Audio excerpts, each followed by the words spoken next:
Hello, Boffin here.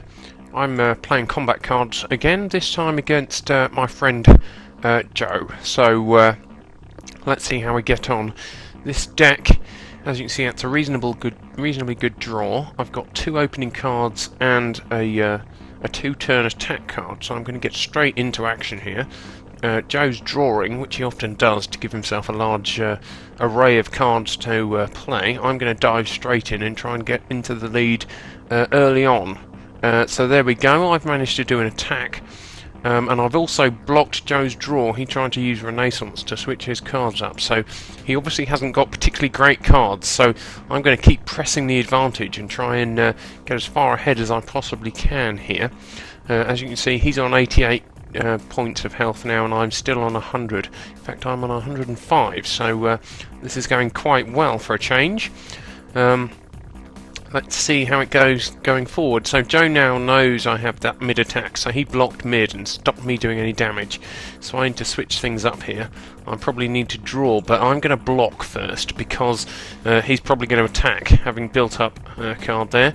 So actually he's going to do a three-turn attack here. He's obviously got a very big attack. I don't know where it is, but he's going to want to do it, so I'm going to risk attacking mid and see what happens. So he's done poised parry again to block me.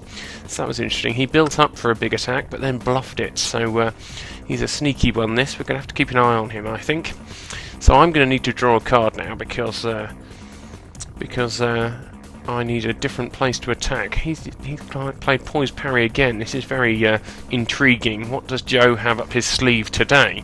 But I've got two attacks now. This is great because I can switch between them, and if I play randomly enough, hopefully Joe won't guess where I'm going to attack. Now he's started two turns of blocking, so he's got a big attack on the way.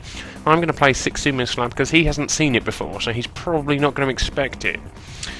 Oh no, so Crippling Crush, he's just discarded 2 of my cards, and I don't know whether it was luck or not, but he also blocked my attack because he blocked low, and I attacked low. So I'm going to fire off this All Quiver because I need some cards now. I've only got 3 because he forced me to discard 2. So I'm going to play off All Quiver and try and get us both some cards, but hopefully me 2 cards.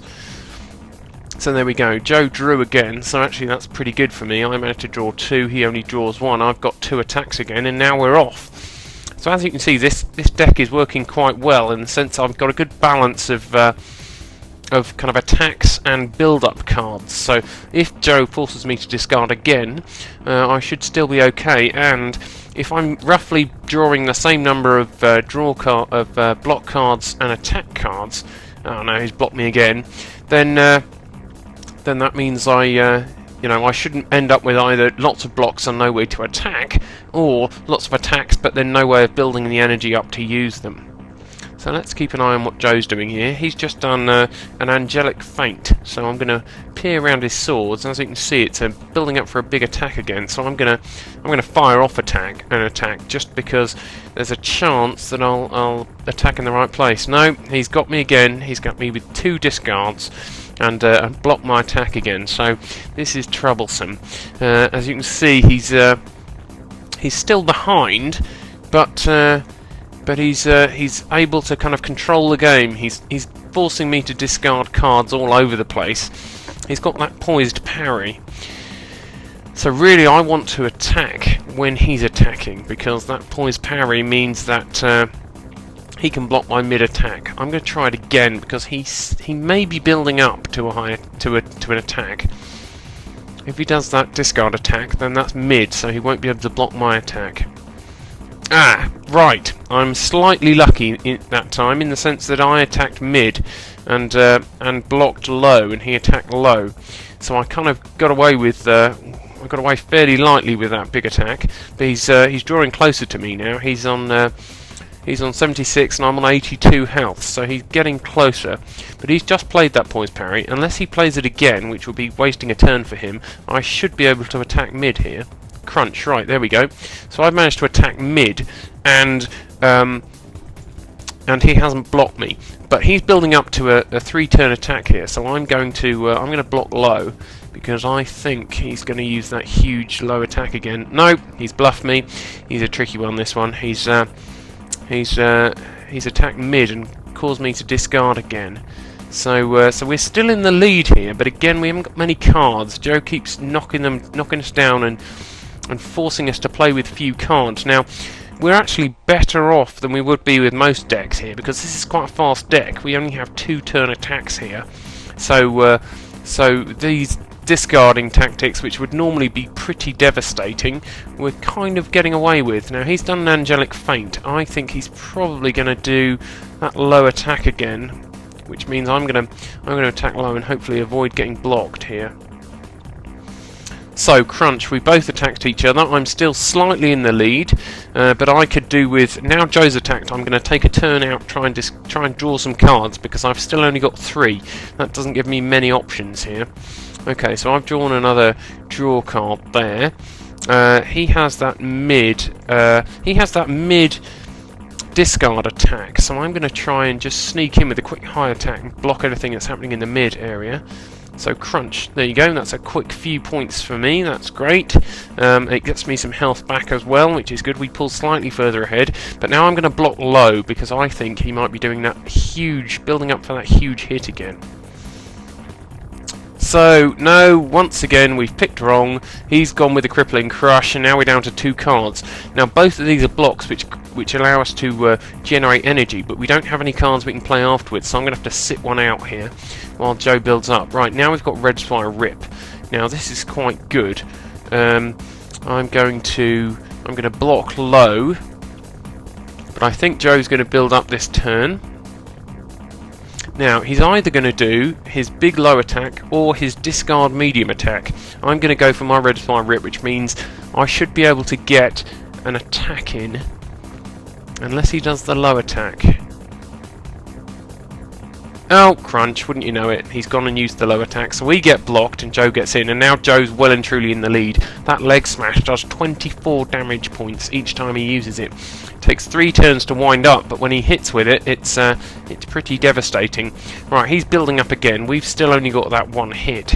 I think he's probably going to do the crippling crush next turn, so I've got 2 turns to build up to it. That means I need to... if I launch this Red Spire Rip, if he does the crippling crush again, then I can block the crippling crush discard and do some damage. So it's a risk because he might attack low again, but I'm going to try it because I basically kind of need to. Oh, crunch! Right, he's attacked me low again, so that means I'm only on 12 points of damage. So yeah, once again this is troublesome. Once again it looks like I'm going to lose on video, but let's see what we can do. I'm going to play all a quiver, which is going to get me some cards, which hopefully will give me more options here. Right. Culture's Kosh, that's what I'm going to go for next, because that allows me to block mid. So if he tries his massive attack again, then hopefully I'll be okay. Well, actually, no, I'm going to do a quick Registrar Whip while he's building up. I think he's going to block again here. And sure enough, he blocks with Goblin Gimmick, so we managed to get some attacks in. So now I'm going to play Mages and Moan, which is going to block low. Now, I need this to work, because otherwise I'm dead. Ah, he's done the Crippling Crush. That's something of a stay of execution for me, because if he'd done the big low attack, I'd be dead. So I'm going to try once again that manoeuvre. I'm going to try to, while he builds up, sneak a Red Spire Rip attack in, which should do some high damage. And then, when he does his big attack, I'm going to try a low block, which is going to have to be an all a quiver this time, because it's the only one I have. Right, now luckily, that gives me 4 points of regeneration, so I'm on 16 now, which hopefully was enough to see me through if he does this other huge attack. Well, we'll see. We'll see what happens here. He might be able to do me 19. Yeah, so I guessed right. I managed to block low. He did do the leg smash, but it's a small consolation because once again I've been killed. So thanks for watching this Combat Cards exhibition match. I hope you've learnt something from this game, and I hope you have more luck than I do. Thank you very much for watching.